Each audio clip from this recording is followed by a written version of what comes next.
So Susie, a break of fixtures last weekend, but I'm sure training's been going as fearful as ever.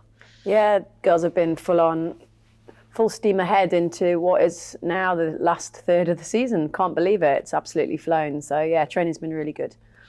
And Worcester obviously were a tough battle last week in very tough conditions. How pleased were you with the fight that your team showed in that game? Yeah, really good fight. We just lacked a bit of accuracy, which is what we're trying to. Every week we're trying to get better at. So a bit disappointed not to come away with a bonus point. In the red zone, we just didn't convert opportunities, so that's been a real work on for us. But you know, fair play to Worcester, they were good. They were good on their day. So different proposition this week. Darlington coming all the way down.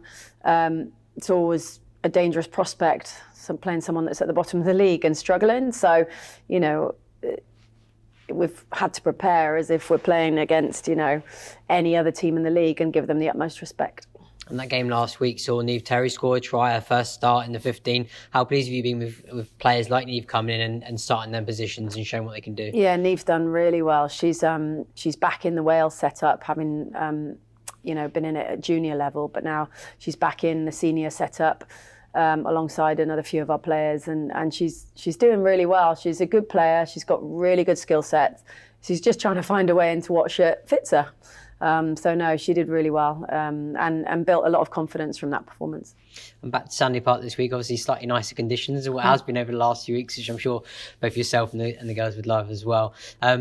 Just looking forward to the weekend, you said then about Durham Sharks. They're a team that obviously at the bottom foot of the table will yet to get a win, but that is a dangerous prospect as well, isn't it? They've still got a lot to prove. It is. They've got some very good players. You know, Beth Blackmore, I think it is, in the centre field. She really drives the game. They've got some really good forwards, some young forwards, some good young players that are developing.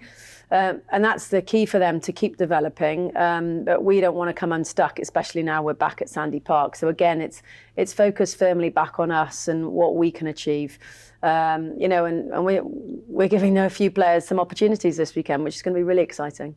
And speaking of that, any changes we can be expecting to see this weekend? Yes, you can. So Lou Burgess will get her first start on the wing, which is brilliant. Niamh is a positional change, and she moves to the 13 shirt.